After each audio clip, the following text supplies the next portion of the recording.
Hello guys, सबलाई good morning. सबैजना सन्चै हुनुहुन्छ होला। स्वागत छ मेरो ब्लगमा। मिनी ब्लग भनौँ कि लामो ब्लग भनौँ, अब बनाउँदा यस्तो थाहा होला होइन, अब के हुन्छ कसरी सिचुएसन। आज म अब 3 महिनापछि सिटी जाँदैछु। आज चाहिँ मेरो खासमा एक्जाम छ के, अब युएको रोल हुन्छ गर्नै पर्ने हुन्छ। त्यो एउटा चाहिँ अब म सिटी जाँदैछु।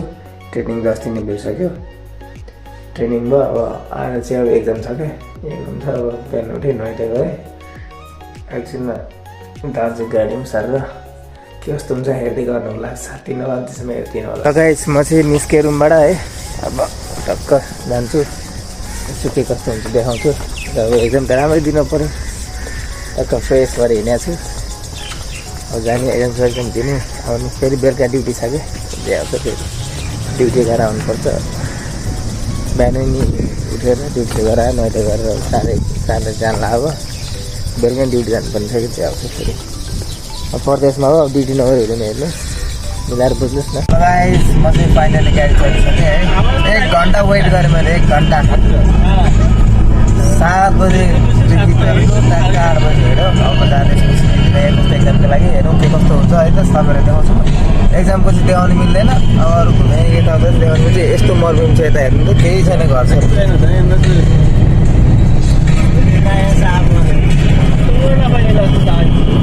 यस्तो छ, केही घर सर केही छैन। कसरी क्या मात्र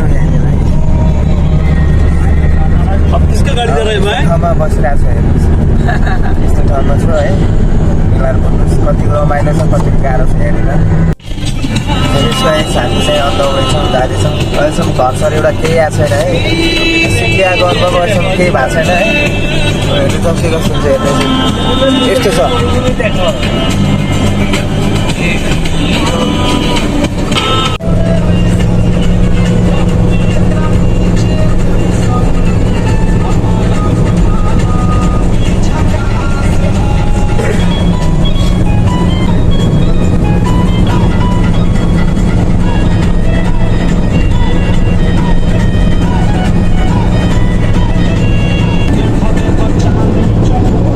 देखिए अलिकति बोट बिरुवा देख्नु थाल्यो है।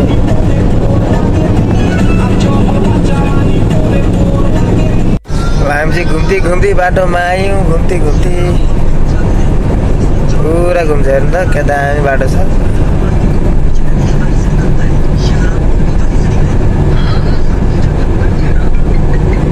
नेपालमा कहिले यस्तो हुने हो माखुरी। फाइनली हामी मिनी सिटीमा आइपुग्यौँ। मेन सिटी त बाँकी छ, अझै 1 घन्टा 1 घन्टा लाग्छ जान। मिनी सिटी चाहिँ हामी जलमलमा उता छ।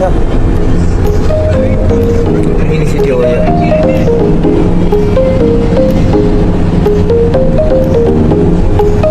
बल्ल घर देखिन थालेँ।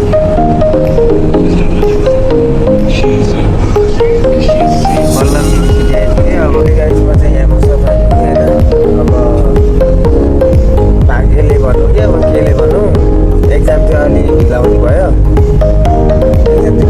अब हामी चाहिँ आउँदा मेन सिटी जाँदैछौँ। मेन सिटी आउँदादेखिको होइन, अब गएर जस्तो लाग्यो तर जाने भयो।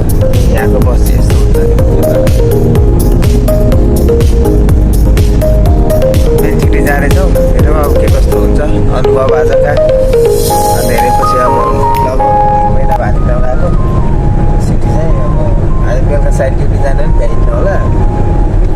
ड्युटी अब त्यस्तै हुनु भएको। एकजना मान्छे आएको छ अरे, उसलाई हेर्न जाँदैछु। निन्द्रा पनि लगाइदिएको, सुत्नु मिल्दैन होला, छिट काटिहाल्छ फेरि सुत्यो भने। त्यही भएर विदेशको नियम मान्नै पऱ्यो। नेपाल भए पो त्यस्तै थियो। हामी अबुधाबी जाँदैछौँ। अब मेन सिटी जाँदै अन्डरग्राउन्ड हुनु त क्या दामी छ कि, बवाल छ त अन्डरग्राउन्ड।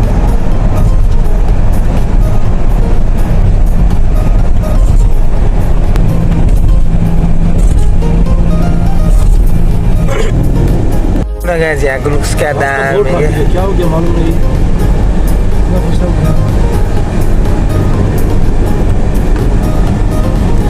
अब यत्र बिल्डिङ देख्छु बल्ल बितेर आएको जस्तो हुन्छ कि। हेर्नु त क्या दामी ए होटेल रहेछ क्या यो चाहिँ यो के हो एबिज होटेल भन्ने रहेछ कि दामी रहेछ हेर्नु न कति तलाको हो यो ए यहाँ चाहिँ फेरि 6 लेनको बाटो रहेछ हेर्नु एउटा जाने मात्र 6 लेन उताबाट आउने फेरि 6 लेनहरूको छ ल गाइस यहाँ चाहिँ थोडा समुद्र आउँछ होइन दामी छ क्या सिन हेर्नु न यो यस्तो दामी सिन छ कि यहाँ चाहिँ मस्जिद देखो है दामी छ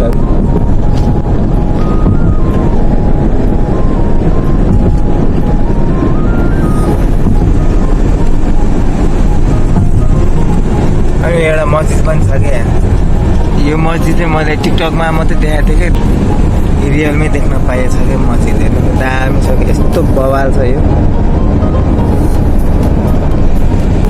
हेर्नु नै छेउबाट हेर्दा कस्तो हेर्छ कि लाइभ के हेर्नु नै लाइभ गाइस फाइनल्ली हामी चाहिँ मेन सिटी इन्ट्री गऱ्यौँ होइन मेन सिटीमा ट्याक्कै हामी इन्ट्री गर्दैछौँ ट्याक्कै अगाडि फेरि म्यारिट होटल रहेछ क्या त्यहाँनिर अगाडि इन्ट्रीमै म्यारिट होटल रहेछ कि इन्टरनेसनल ब्रान्च हो कि यो चाहिँ हस्पिटालिटीको हामी ट्याक्कै ल सिटी ट्याक्कै इन्ट्री गऱ्यौँ ल मेन सिटी हो यो चाहिँ अबुधाबीको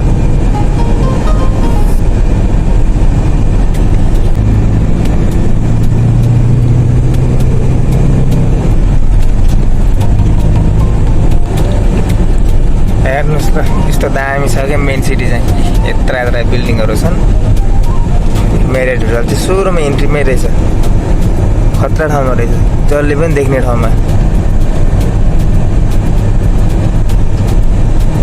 3 महिना के भन्नु 6 महिनै भयो के हेर्न आएको त 6-7 महिनै भयो 6-7 महिनै पछि आएको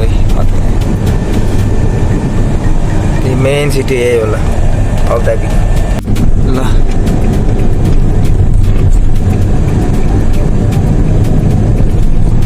मेन सिटी अबुधाबीको हेर्नुहोस् यहाँको सिस्टमहरू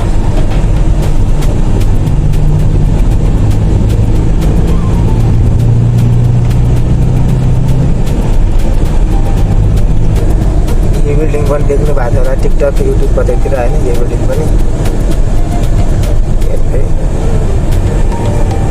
यो चाहिँ चौक जस्तै हो कि यो चाहिँ फेरि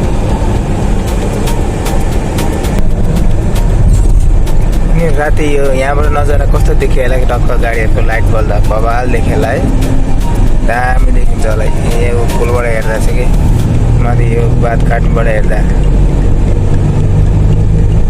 म ट्याक्कै फाउन्टेन छ कि दामी सिन छ कि फाउन्टेनको यो चाहिँ मेन सिटी भयो होइन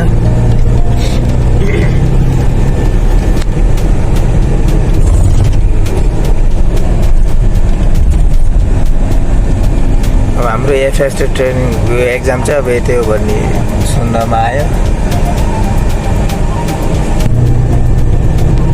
हेर्नु बिचमा यस्तो डेकोरेसन छ क्या दामी छ कि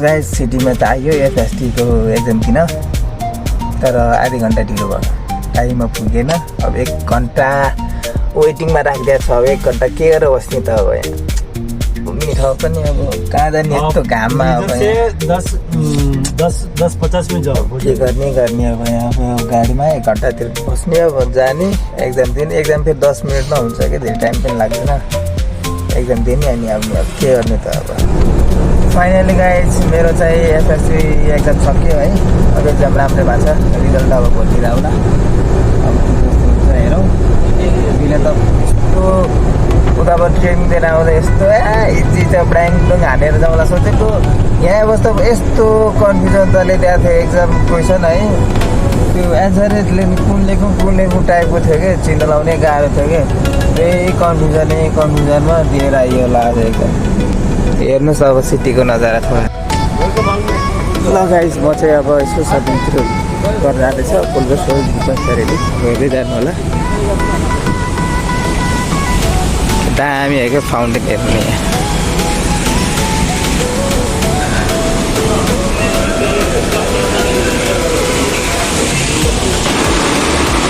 मलमा इन्टर गऱ्यौँ है साथीमा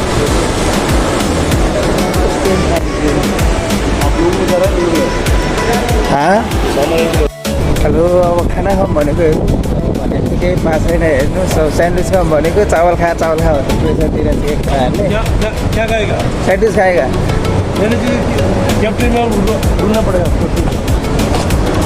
घरको गर्मी यस्तो छ यो घाम अब लास गर्मी छ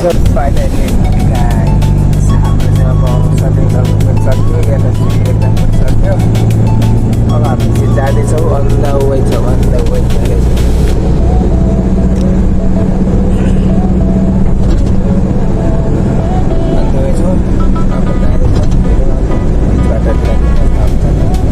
देखाउँदै जाउँ न बाटोहरू कस्तो छ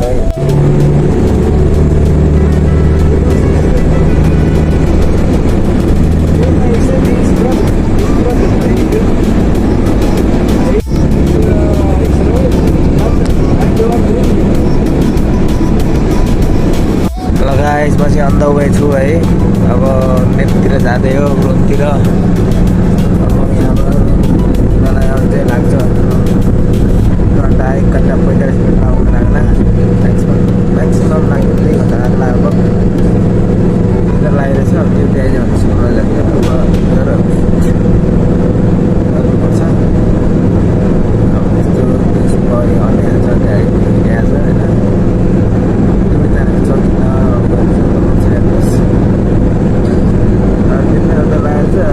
गाडी हल्लिरहेको